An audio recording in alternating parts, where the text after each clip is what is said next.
Thank you. Welcome. It is a thrill to be here with Mr. Andrew Meier, the author of Morgenthau. Hope you all will pick this up. It is entertaining. It is illuminating. I devoured it. It's hefty, but these chapters are short, and it's a page turner.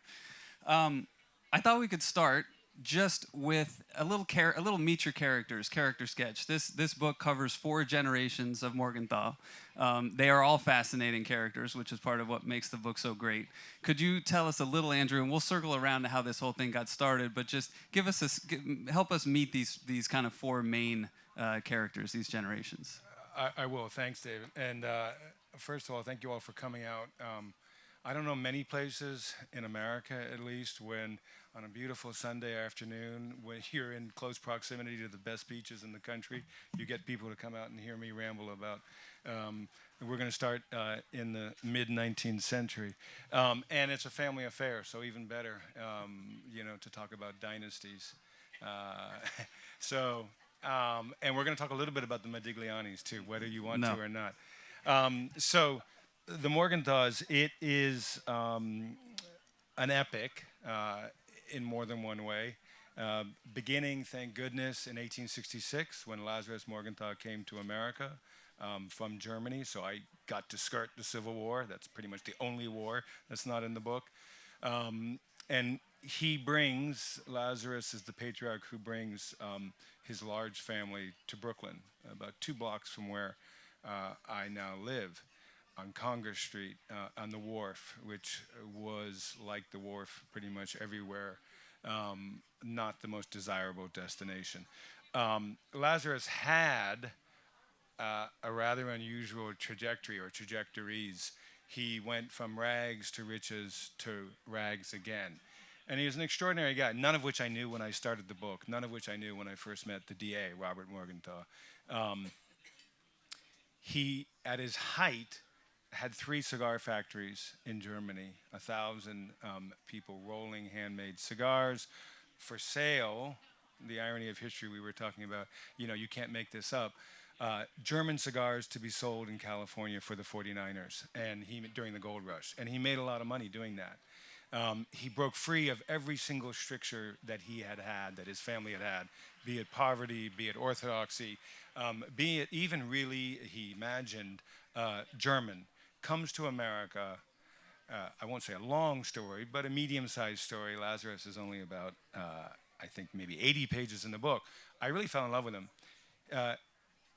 Through the archival history and through the letters, which were in German and hard to decipher even in the script, you see the portrait of a guy who's losing his mind. He was a serial inventor. He was a hustler. He was something of a con man. All of which I found incredibly fascinating in the book. And he leaves behind this torn legacy. It's really not the patriarchal role that you would imagine in a dynasty. The police come, he's institutionalized, his house and everything in it is confiscated, and he dies alone, a pauper, on the Upper East Side of Manhattan, in a what would today be known as a single room only boarding house.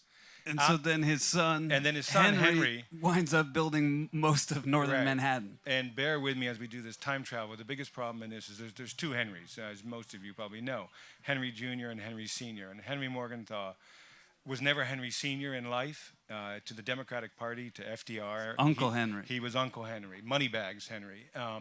He comes out of the ruins of his father, and there's letters saying, Papa, stop. You're going to bring shame on the entire family. Papa did not stop. Henry Sr. goes to City College. He's a product of New York City public schools.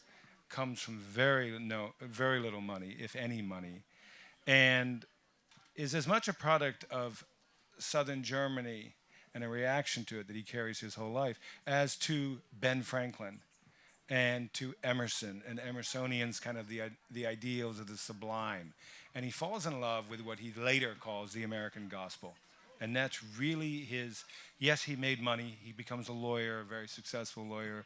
He discovers this thing that was then the ladies' trade, if you weren't an Astor. Real estate in New York at a time when the the last old Dutch farms were being broken up and sold. Henry Morgenthau says, wait a minute, the city is moving north, and this, for me, was fascinating, unknown history. The city was moving north 2 blocks a year being built. So from rock and dirt, brownstones. And he develops much of northern Manhattan, most of the Bronx, Harlem, makes a fortune, and at age 55 says, enough, I'm going to join what was then called, and today in some circles, I'm going to do good, public service. He joins the political class, and most of all, he wanted his son, Henry Jr., to then achieve what he was denied. Right. And he had a plan to be Secretary of the Treasury. Right. He had hoped to be Treasury himself, which his son, Henry Jr., succeeds in doing, becomes the longest serving U.S. cabinet, Secretary of the U.S. cabinet in history, I think, right? As Certainly one of them. Secretary Yellen actually disputed that, and I haven't done the math. But certainly he's one of almost 12 years. I mean, we haven't had a president longer. So hopefully we don't again. Yeah, exactly, exactly. And his father was, according to his grandson Henry III, probably the most overbearing father in American history. Henry Sr., and it's in the book, he had other children. They were girls. And he tells his wife, you can take the girls, leave the boy to me. And that's exactly what he did. So Henry Jr. becomes a farmer. And he was more than a gentleman farmer. He always wrote on his passport and on every application, occupation farmer. It was his first love. He took it seriously. He did it until the day he died. And the drive behind that is complicated. But it was, number one, it was the one thing his father knew nothing about. And he had the farm in Dutchess County, which is still run and still owned in the Morgenthau family. And it's not contiguous, but they are close down to the country road to a young man named Franklin Jr., who, again, the father talent spotted. And they were together for over 3 decades, Henry Morgenthau and FDR. Their wives were also very close, if not best friends as well. And thousands of books figure in the history of the Morgenthaus. They're in many, many books, obviously every book on FDR. But that relationship early on, it's a quadrilateral between the two couples, is unique. And it was Roosevelt biographers who told me that's the story you should focus on. And it's because it is singular. Yeah, so close that when the Morgenthau's daughter, Joan's going to have a coming out party, a debutante party, Eleanor Roosevelt says, let's do it at the White House. First use of the White House for a non-presidential family function like that. Right. And for a Jewish girl. In the mid-30s, right. Debutante ball at the White House. Right. That's how close those couples were. David really has lugged this book around. And it's actually one of my favorite chapters, too. So Joan Morgenthau has her coming out. And, of course, she didn't want... I got to interview Dr. Joan Morgenthau Hirschhorn, who in herself, in her own right, had an amazing career. Right. And as opposed to the boys, her brother Henry III and the future DA. She had a coming out party, a Deb party, and it was classic Eleanor Roosevelt. She had a ladies' lunch. The women came, reporters came, and they said, how can you do this? And Eleanor Roosevelt said, why can't we do it? Right. Amazing. Yeah. So I want to come back to Henry and his role at Treasury and the pre-war years there, which are fascinating in this book. But as the war begins, his son, Bob, is off serving in the Pacific. Tell us a little bit about Bob, and then give us a little sketch of Bob. So to back up a little bit. Fourth generation. Yeah, to back up a little bit, the fourth generation, and in each generation there are also extraordinary, intelligent, forthright, candid, and probably gutsier women, not behind but often in front of each of the men, including the future DA, Bob Morgenthau. Even today, it's hard for me to say, and anyone who knew him knows it's hard to say Bob Morgenthau. It's a very, very small list of people who could call him Bob. I certainly never did to his face. And people here have said Mr. Morgenthau. I knew Mr. Morgenthau, or of course the boss, which I never did. The role of the Navy and the naval service, 54 months of active duty. It rolls off the tongue. It's almost impossible to imagine what that meant to him. He clearly and later in life reflected on that he did suffer PTSD. He was very involved with veterans coming back from Afghanistan and Iraq. He was very concerned about those suffering and that it become classified as a medical concern. The war shaped him in so many ways. And I tried to interview every single living survivor of his, I think there were 7 boats, 9 captains.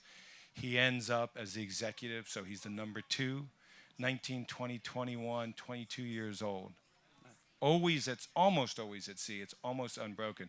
He has his 21st birthday in Guantanamo Bay.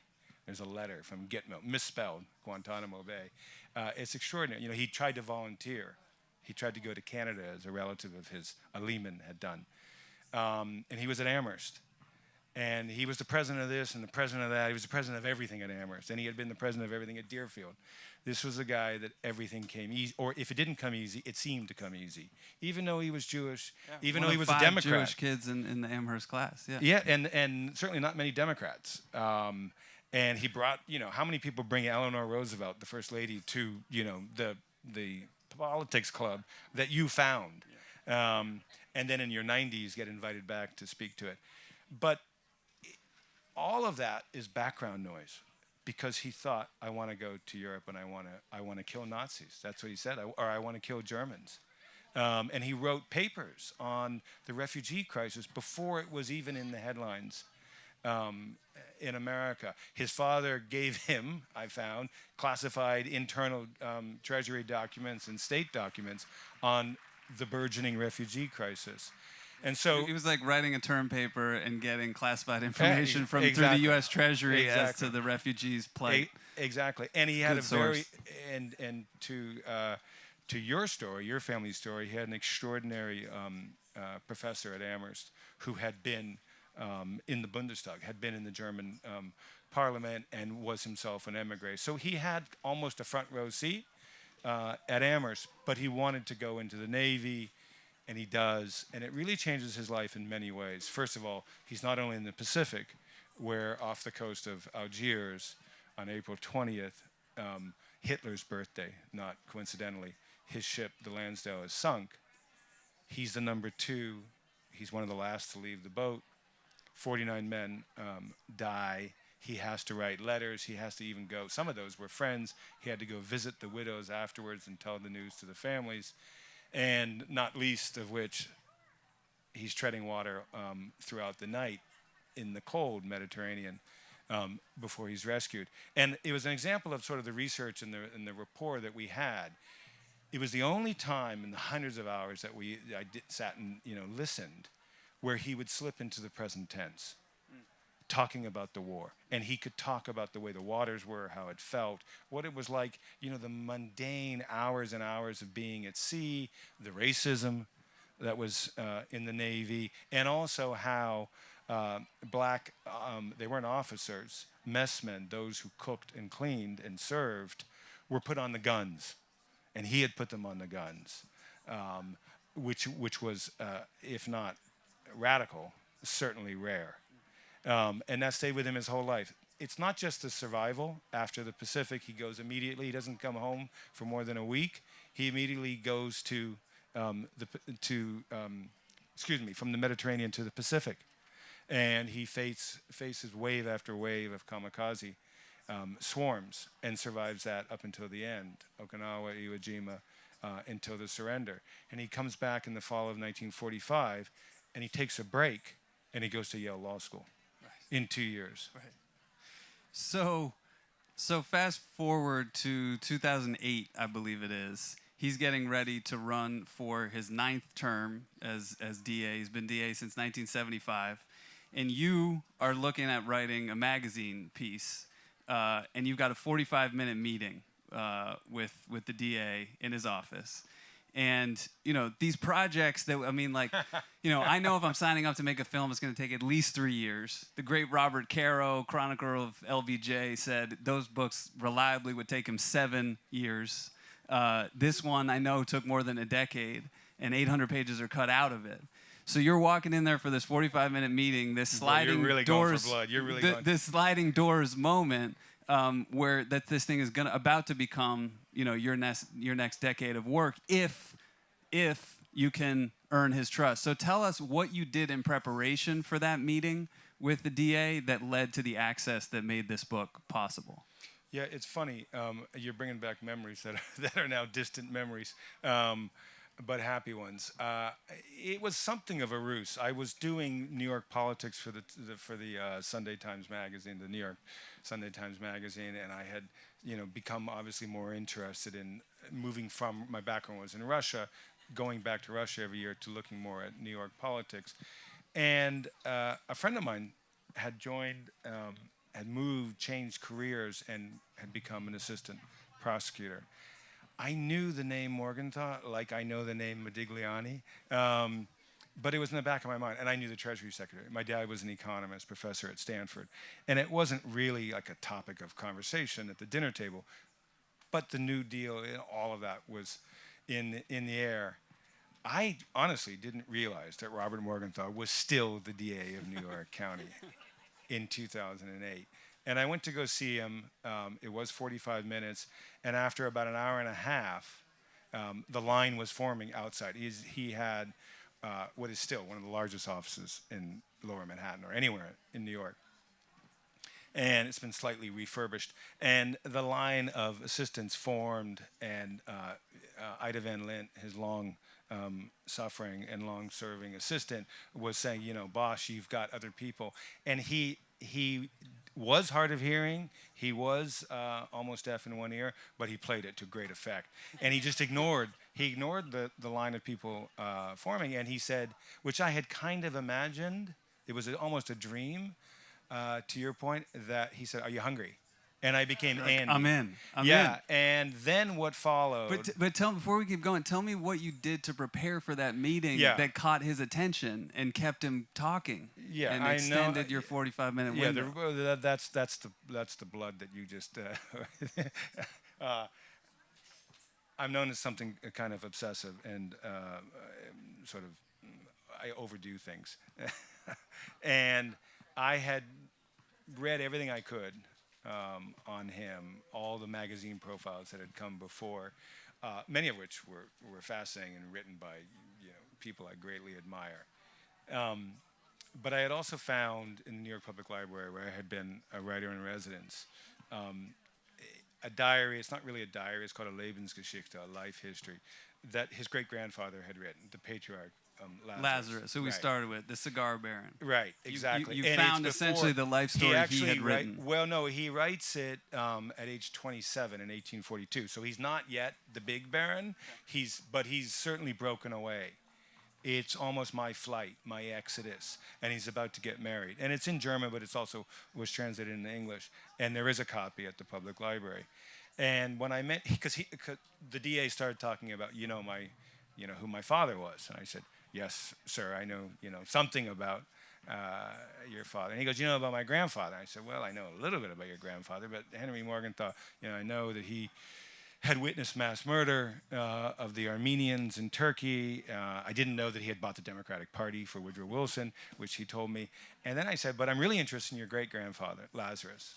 And that got his attention. Yeah, that got his attention.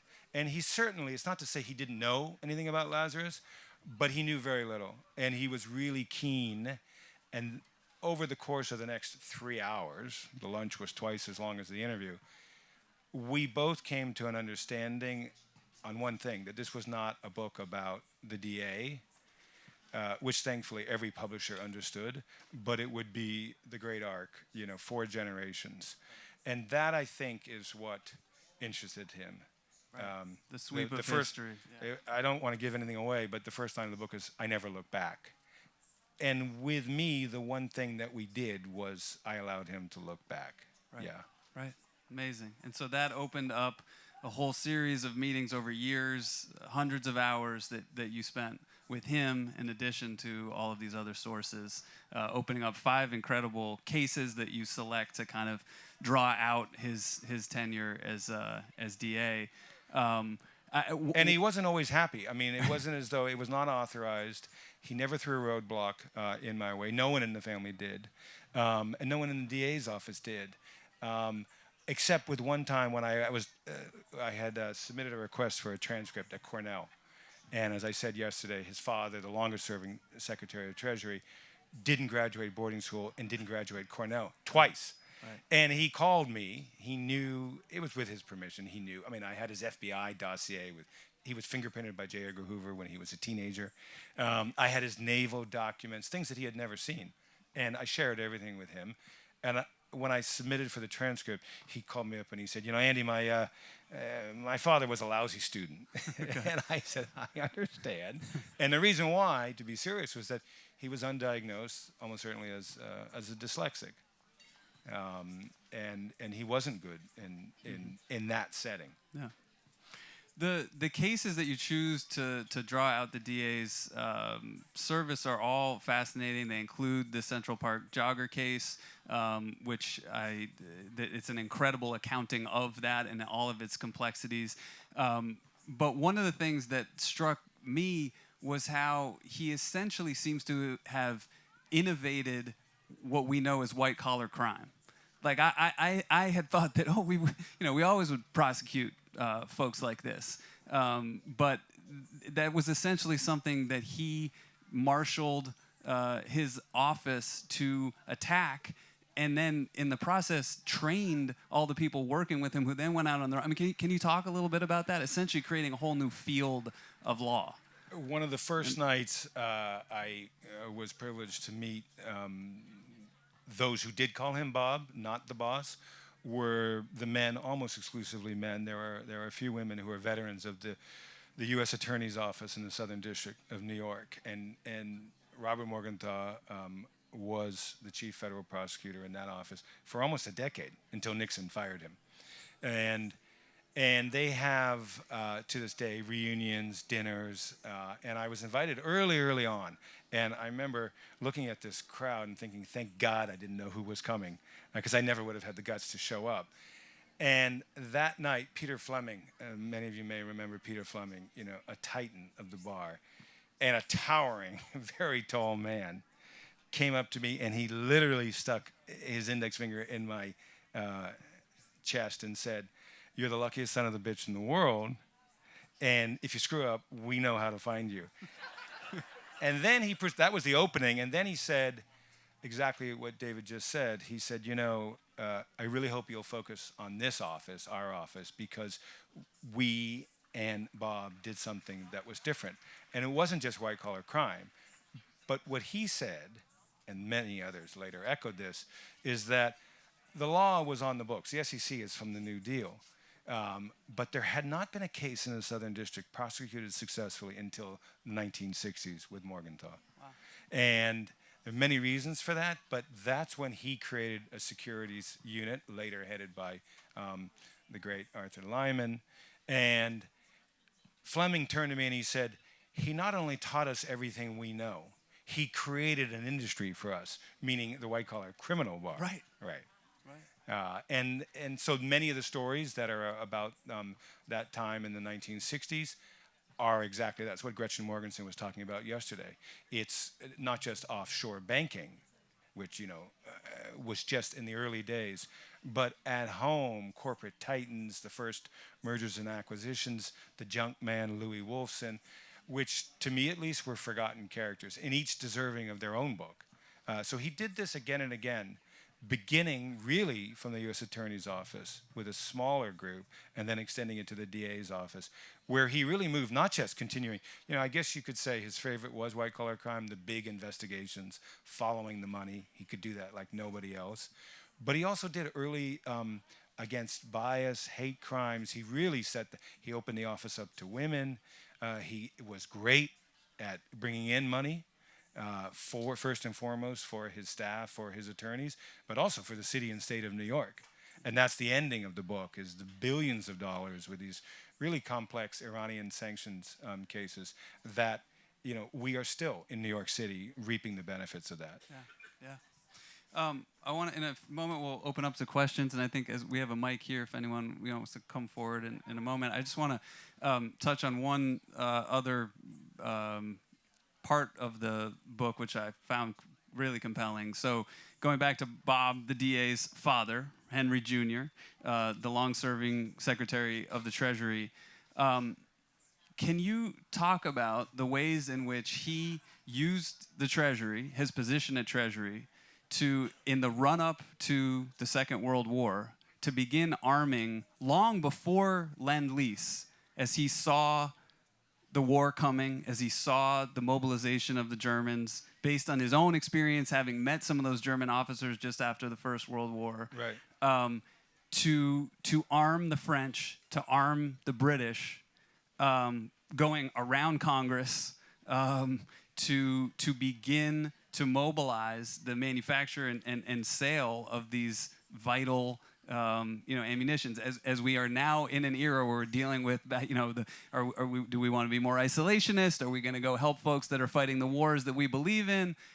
This was a kind of an incredible moment. Can you talk a little bit about what he did and how he did it? No, thank you, David. And again, that was one of the things in terms of both the research and in the writing of it. I really felt like I was moving things and bringing different themes together, both within the family, across generations, but also across American and really world history. And, the two dominant, I don't want to say monsters, but beasts in that room were FDR and Winston Churchill. And most people, myself included, know Morgenthau. They think of the Morgenthau Plan.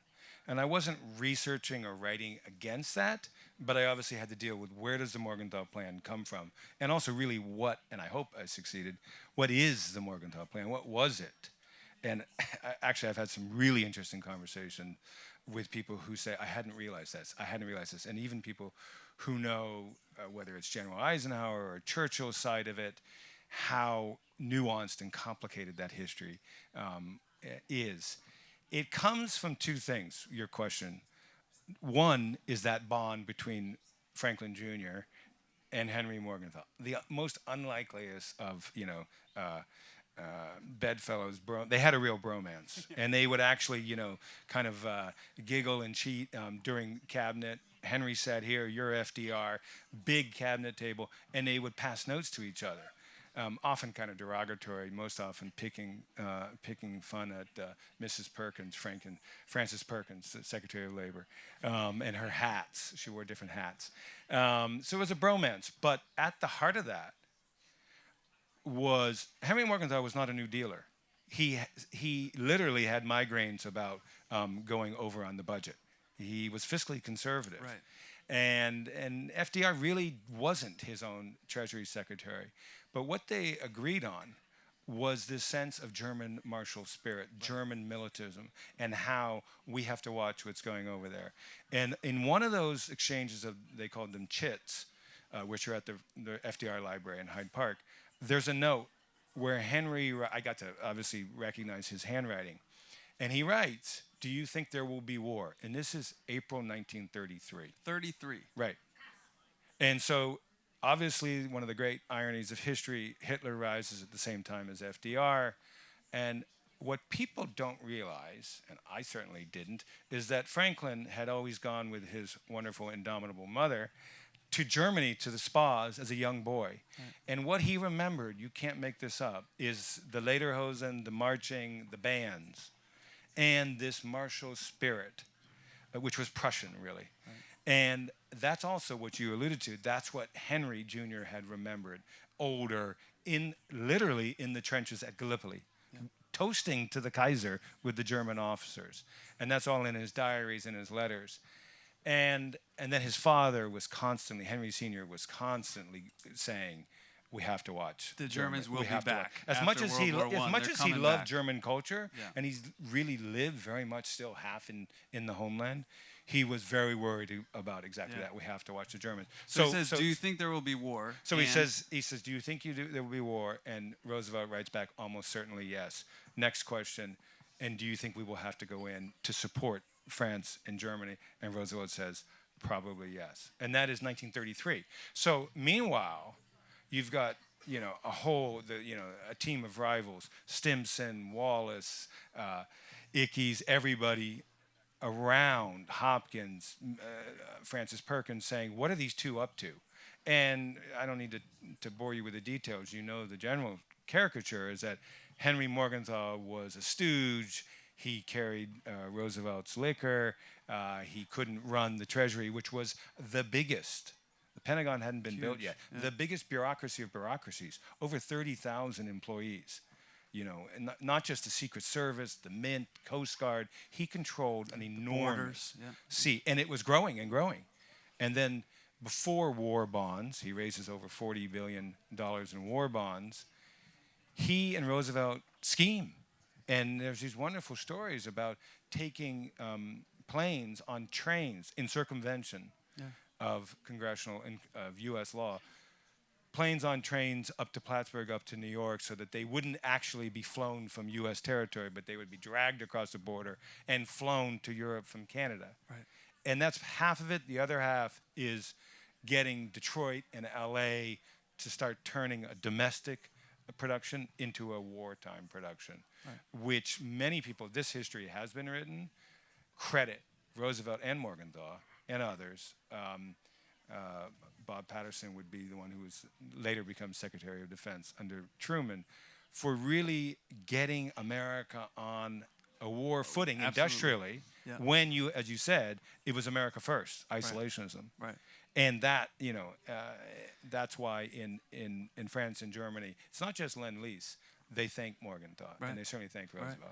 Because they had recognized the first go-around in World War I, when there was a demand for planes, that was like a 2-year delay. I mean, that they needed to get prepared and ready, and they needed to arm the British and the French. Otherwise, the whole thing would be over. Absolutely right. Like and that. Also, and there were many, there's stories of many captains of industry in Detroit and Chicago and L.A. who were Republican, who didn't want to have anything to do with Roosevelt and, what's this scheme about?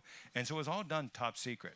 Right. And through lobbying and extreme arm twisting. Right. And Henry Morgenthau was, like his son, the DA, very, very good at arm twisting. And just when I got to meet people and interview people who had worked with him, there were the 6 a.m. phone calls, which I would later get from the DA. This not just ambition, but drive and persistence. And that really was the genius of the Treasury Secretary. And that's what Roosevelt appreciated. Right. Does anyone have a question now? I've got one more, but if anyone wants to come up to the mic to ask the next question, I'll just ask one more, which is the sort of the bookend of that early work by Henry at Treasury to arm the British, arm the French, get the U.S. on a war footing, is then his experience essentially becoming aware of the atrocities happening in concentration camps, dealing with a State Department that was unwilling to do much and was, in fact, he found out, essentially, sabotaging efforts to come to the aid of Europe's Jews. And he's dealing with this knowledge internally and his close relationship with Roosevelt to try to do something. Can you tell us sort of what he did and what that experience was like to him as the war came to a conclusion and he looked to do what he could for the Jewish ancestry, essentially, that his grandfather had left behind? Yeah, and this is the creation of the War Refugee Board under Roosevelt. Far too little, too late. And this was Henry Morgenthau Jr., who grew up in a secular Jewish household. There was an early attempt at kind of Sunday school on a Saturday morning. Actually, it was a small group of people from one of the top rabbis in New York. But that was the extent of his Jewish education. No bar mitzvah for him. No bar mitzvahs in the families, and up until the war. And in 1944, I think, or no, it's even 45, his wife, Eleanor Morgenthau, Eleanor Roosevelt's friend, has a heart attack, and she's in Daytona in Florida. They're staying in a hotel that does not allow Jews. And Henry Morgenthau receives not an anonymous letter, but a letter comes to the hotel saying, "Dear Mr. Secretary, do you know you're staying in a hotel?" From a local woman who's a Jewish American saying, could you please make a stand? He doesn't. He writes his sons, who were at war, Henry III and Bob, and he says, you know, dear boys, we went last night to the most marvelous thing. They call it a Seder. And it's an extraordinary, and he actually is reluctant. I mean, the second paragraph is, you know, they wanted me to give a speech. He was a terrible speech. He got extremely nervous. I mentioned the migraines. He was terrible in public speaking. He didn't want to be in that position. And to your point, within the Roosevelt cabinet, he had enough problems without being the special pleader on behalf of the American Jews, until, of course, what he later calls those terrible 18 months from in 1942, when they learn, of course, the worst of the horrors of what's going on with the extermination camps. This is not just about refugees. This is about mass extermination. And it's unavoidable. And there's a small team of lawyers who were not Jews at the Treasury, who were real ideologues, and they keep pushing him. As the councils in Turkey had constantly reported to his father about the deportation of the Armenians, Henry Jr. is seeing these reports. And his daughter, Joan, told me, because she was at home, the boys were at war, she was home and said, oh, it drove him literally to pieces.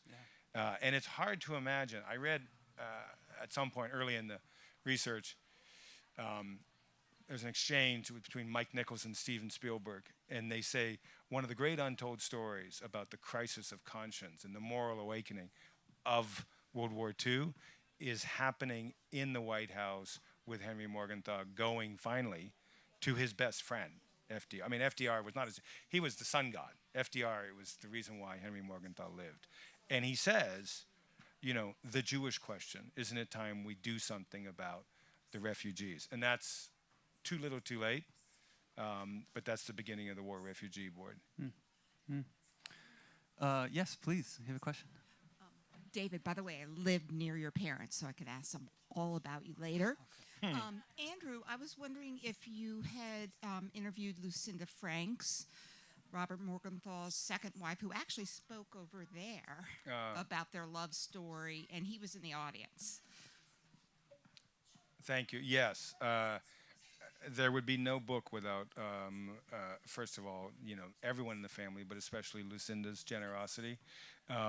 She was writing her own book, which is a fantastic book, Timeless. She was doing her, she had obviously lived so many years with the DA.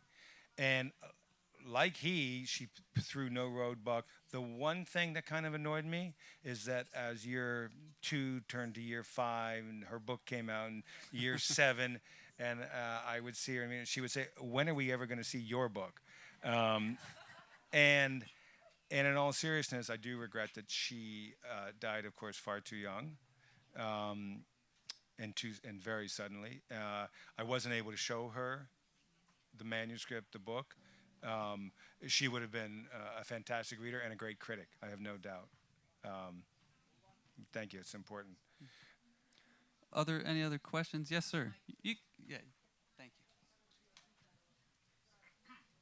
Was it 12 years you mentioned that it took to write the book, something in that area? 7 to 12, something like that? And well, I would add in research and write. Yeah, the writing was actually no. Right. The writing was probably we were talking about this because David's doing audio now. The writing was honestly 4 or 5 years, which is what I imagine. Okay. But in all, yeah, over a decade. Over a decade. And in the meantime, you were writing for a living. You were reporting. You were a journalist. So the question as a writer, did you keep the drive? I mean, while you were doing all this other stuff, was the idea and the drive still there? Did you go up and down, or was it steady? Was it always in a focus where you kept motivated by what you discovered, or the idea of it, or the content of the interviews? How did that persist over that long period? Great question. Thank you. Yeah, my agent was not happy that I would be interested. I'm interested now. I'd love to be, reporting in Ukraine. I mean, I'm very happy to be here. But I do have a syndrome where I see stories everywhere, and I really feel this drive to go out and report them. And living in New York, of course.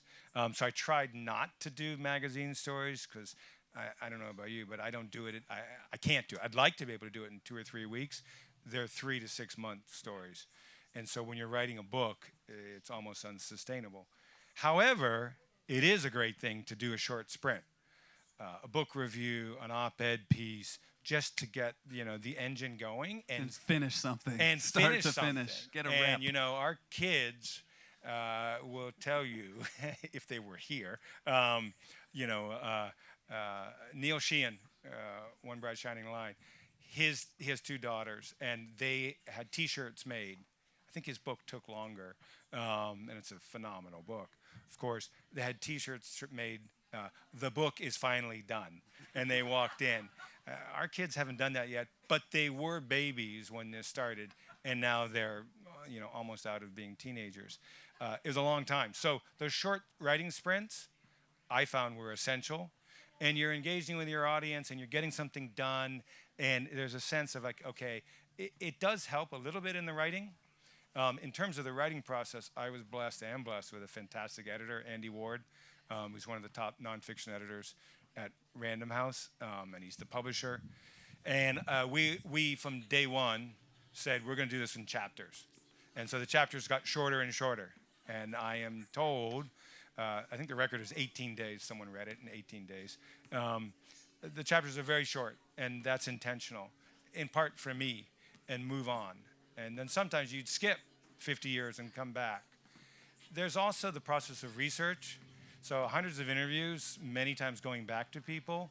For instance, my favorite is when I'm interviewing the DA about that night, April 20th, when the ship went down. I had read it in 100 interviews that he had treaded water. I finally said, wait, did you have a life preserver? Because all the other veterans were describing what they called, the Mae Wests, which were inflated life preservers. And I said, what happened to your Mae West? And he casually said, I gave it away. So that actually makes me want to go back to writing. You're constantly learning and adding another layer. Thank you. It's a great question. The book is Morgenthau. We just barely scratched the surface. Highly recommend it. Please pick it up. Thank you so much, Andrew Meier. Thank you, David. Thank you all. Thanks so much to both of you. And thank you. And Andrew will be going over to the book signing tent. The books are for sale over there at Bunch of Grapes.